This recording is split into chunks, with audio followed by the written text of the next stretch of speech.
সুপ্রিয় দর্শক শ্রোতা, অ্যাট লেজার চ্যানেলের পক্ষ থেকে আমি উত্তম কুমার মৃধা সবাইকে জানাই প্রীতি ও শুভেচ্ছা। প্রিয় দর্শক, অ্যাডেনিয়ামের বীজ থেকে চারা তৈরি করার পর সেই চারা আপনারা কখন আলাদাভাবে পাত্রে লাগাবেন অর্থাৎ রিপোর্ট করবেন, এই প্রশ্নটি সবার মনে জাগে এবং কোন ধরনের পাত্র ব্যবহার করলে আপনি আপনার সাশ্রয়ী হবে এবং অ্যাডেনিয়ামের গ্রোথও ভালো হবে সে বিষয়ে আমি আলাপ করব। তো চলুন আমি আমার অভিজ্ঞতা দিয়ে বিষয়টি আলোচনা করি। চলুন দেখা যাক আমি কোন ধরনের পাত্রে অ্যাডেনিয়ামের ছোট চারা রিপোর্ট করার সিদ্ধান্ত নিলাম। প্রিয় দর্শক, আমার অ্যাডেনিয়াম বীজ থেকে দেখুন কত সুন্দর চারা বের হয়েছে। এর পাতাও কিন্তু দেখুন, পাতাও বের হচ্ছে আস্তে আস্তে। মাত্র 15 দিন এর বয়স, তারপরও দেখুন সুন্দর গ্রোথ। এখন অনেকে ব্যস্ত হয়ে পড়েন যে এইবার এই চারাগুলো কোথায় লাগাতে হবে। প্রিয় দর্শক দেখুন, আমার এই যে 15 দিনের চারা আমি আরেকটি পাত্রে দেখাচ্ছি। এই যে দেখুন, এই চারা কিন্তু অনেক বড় চারা, এর বয়স প্রায় 2-3 মাসের বেশি হয়ে গিয়েছে। আমি কিন্তু এই চারাও এখন এই পাত্রে রেখে দিয়েছি।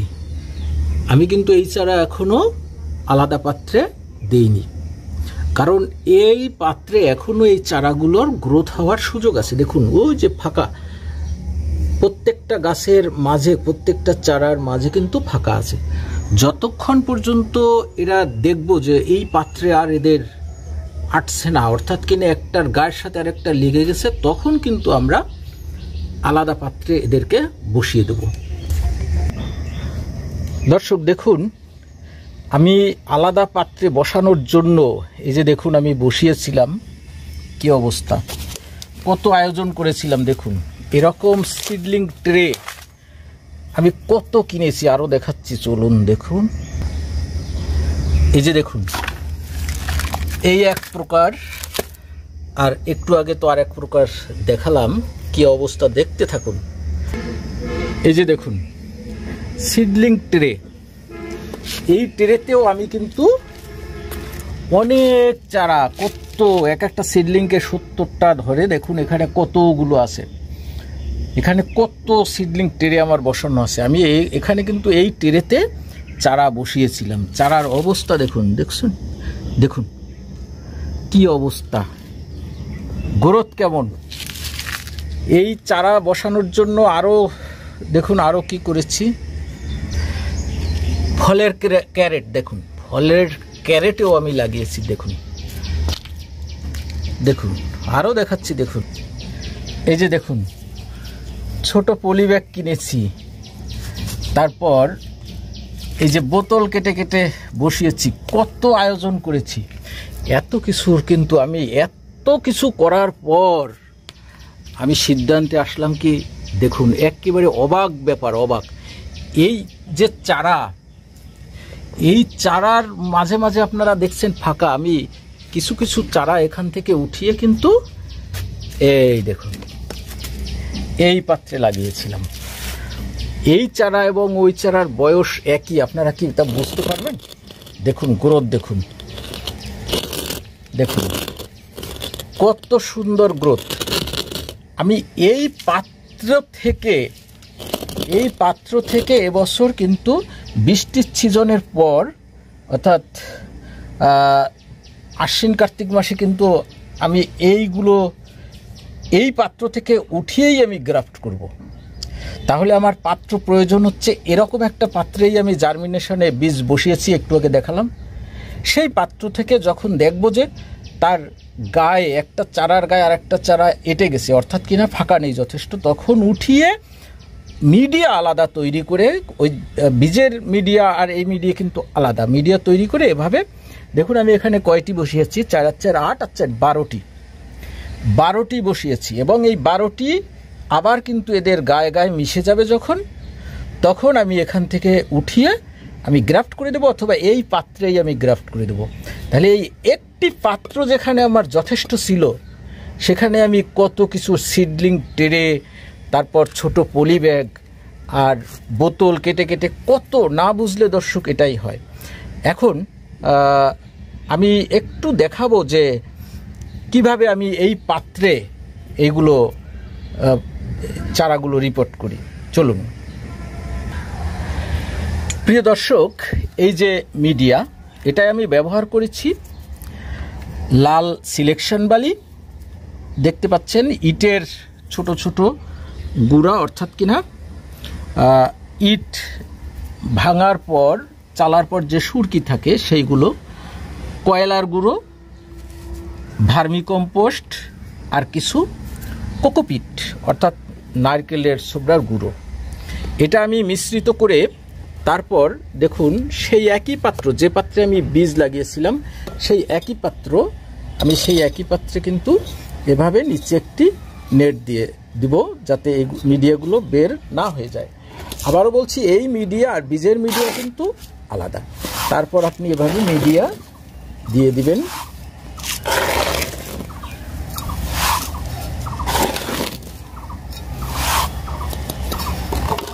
এই যে মিডিয়া দিয়ে দেওয়ার পরে আপনি এটা ফাঙ্গিসাইডের দ্রবণ যথারীতি, কারণ এই মিডিয়াগুলো আমার অনেক আগে রাখা ছিল, এই ফাঙ্গিসাইডের দ্রবণ দিয়ে ভালো করে মিডিয়াটি ভিজিয়ে দিতে হবে।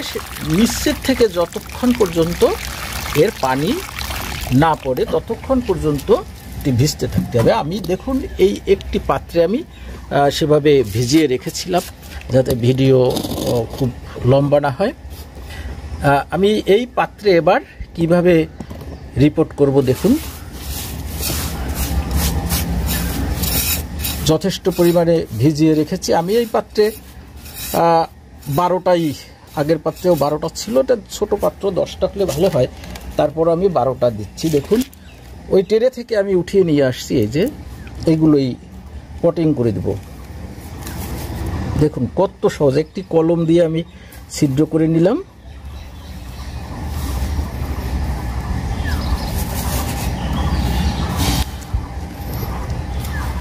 এভাবে আপনি 1.5-2 ইঞ্চি একটি আন্দাজ মতো, যে আপনি কতদিন পর এটা উঠাতে চান। যে দেখুন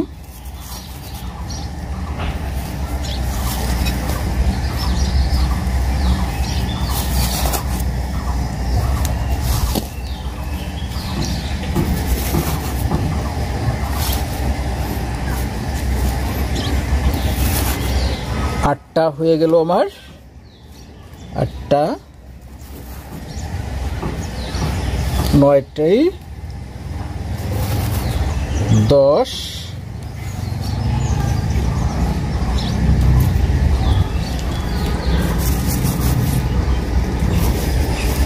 11,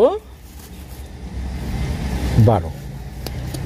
প্রিয় দর্শক, আমার এই অ্যাডেনিয়ামের চারা কিন্তু রিপোর্ট করা শেষ, আর কিছুই করতে হবে না। এখান থেকে অটোমেটিক এরা বড় হবে, যখন গ্রাফট করার উপযুক্ত হবে তখনই আপনি এখান থেকে নিয়ে গ্রাফট করতে পারবেন। আর মিডিয়াগুলো যখন একটু শুকিয়ে যাবে, এখন আর কিছু দিতে হবে না, যেহেতু আমি একটু আগে ফাঙ্গিসাইডের মিশ্রণ পানি দিয়ে ভিজিয়ে দিয়েছি। দেখুন আমার এই এক পাত্রেই কিন্তু সকল সমস্যার সমাধান হয়ে গেল। প্রিয় দর্শক, আমার চ্যানেলটি যদি ভালো লেগে থাকে তাহলে চ্যানেলটিকে সাবস্ক্রাইব করে বেল বাটনটি প্রেস করে দেবেন, তাহলে আমি ভিডিও দেওয়ার সাথে সাথে আপনারা দেখতে পাবেন। তো প্রিয় দর্শক, সবাই ভালো থাকুন, সুস্থ থাকুন, সকলকে ধন্যবাদ।